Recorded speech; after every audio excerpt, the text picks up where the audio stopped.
Hi, I'm Catherine from a small village in Norway. When I was born, the midwife handed me to my mom, and when she pulled the blanket away from my face, Mom screamed. All the village women standing around gasped. Dad came running into the room, and he looked at me, horrified. My God! Your family's curse is upon us! She looks exactly like your sister, the ugly one! I had no idea what they were talking about then, but in time, it became much clearer. Everyone in my family thought I was the ugliest girl ever. They all had pale skin, pale eyes, and light hair, but I had dark hair, dark eyes, and a permanent tan. Growing up, I was really lonely. I didn't have any siblings because Dad was too afraid of having more cursed, ugly children.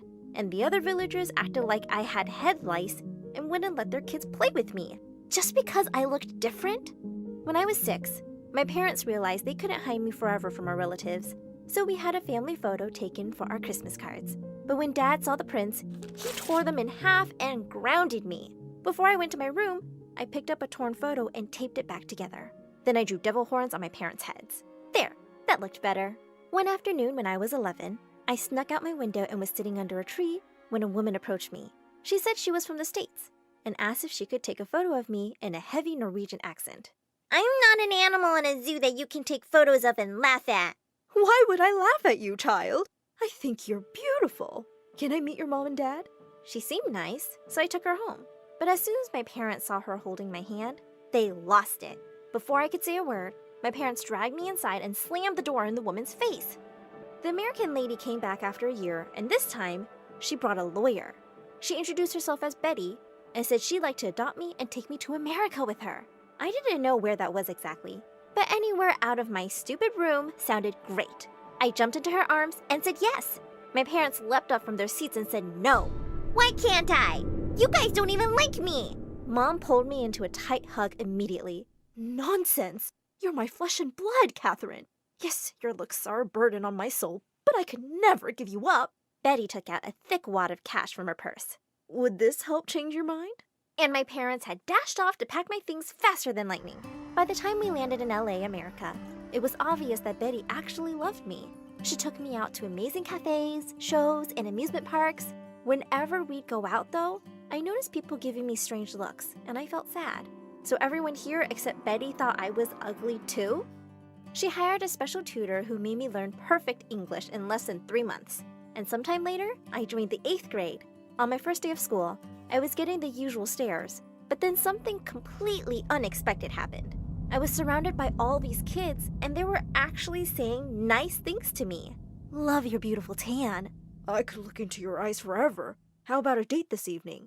Wow, you look like Princess Jasmine. Wait, was I actually beautiful here? Later that day, a pretty girl I'd seen in my class caught up to me in the corridor. Hey, Catherine, right? I'm going to call you Cat. Welcome to this dumpster of a school. Mine's the best group here, and you can join us because you're pretty. I'm Stella. And next thing I knew, I was hanging out with the most popular girls in school. After being an outcast all my life, it felt good to know that people wanted to be friends with me.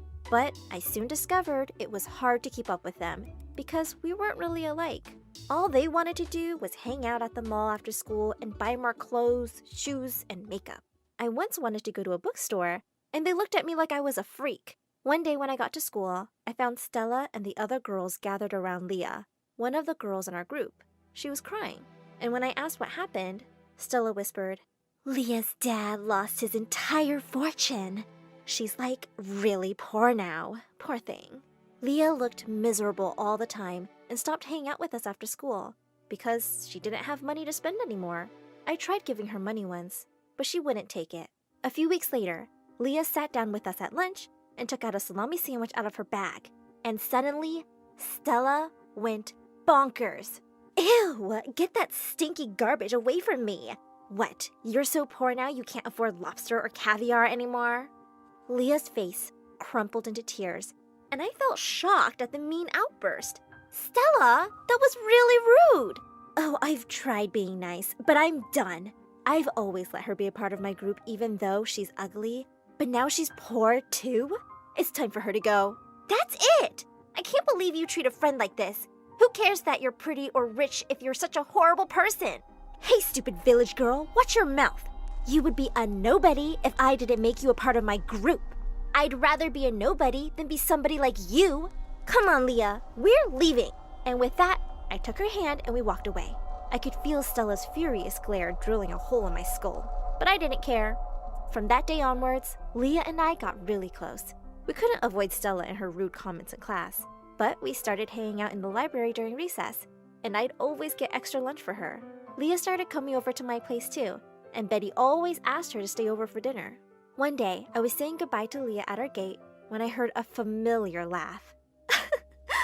OMG, Leah, are you homeless now? Has that Betty lady adopted you too?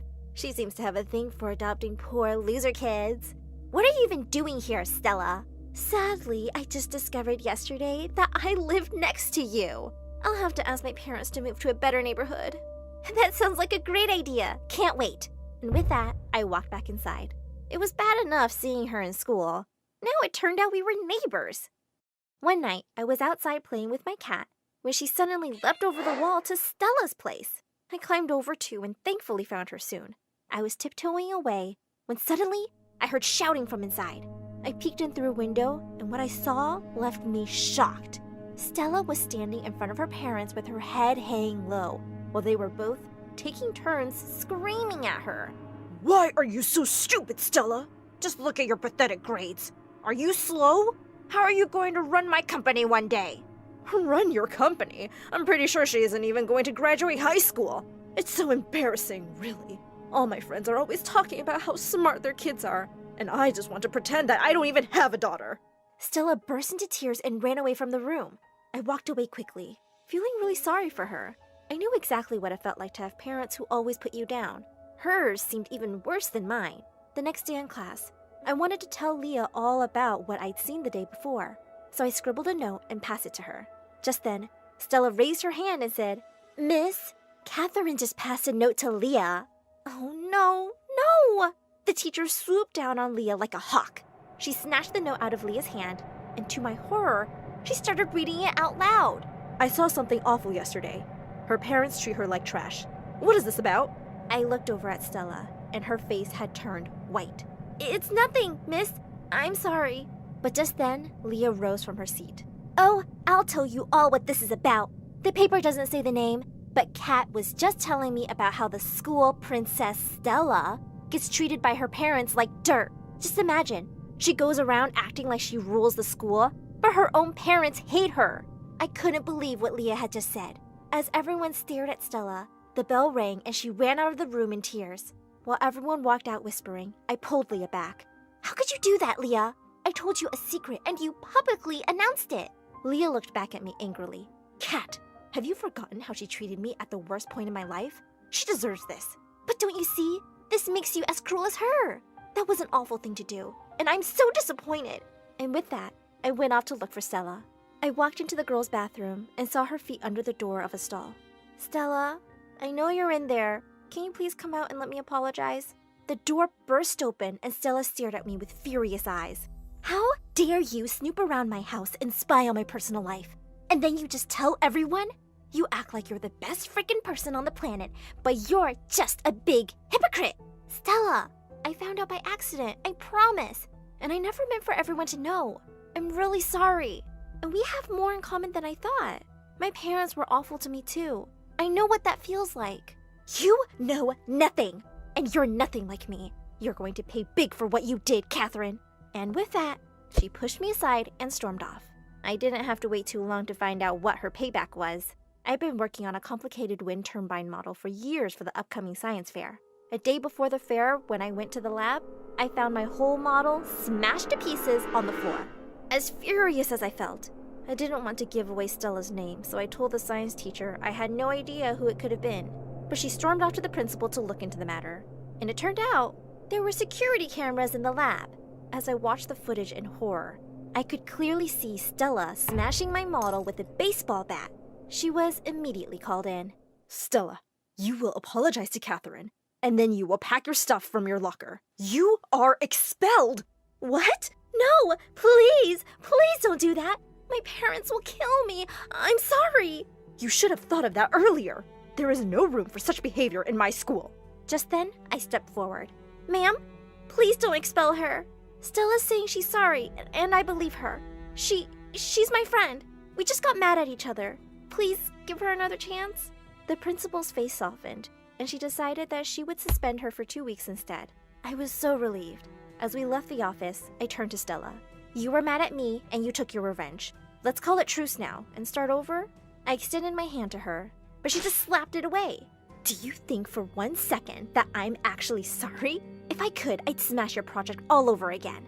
Stop acting like the frickin' angel of Norway. I hate you. You know what, Stella? I think you just hate yourself. And just because your parents are jerks doesn't mean you have to be one. You can choose to be a better person. I didn't see Stella for the next 2 weeks, but she didn't come back after her suspension either.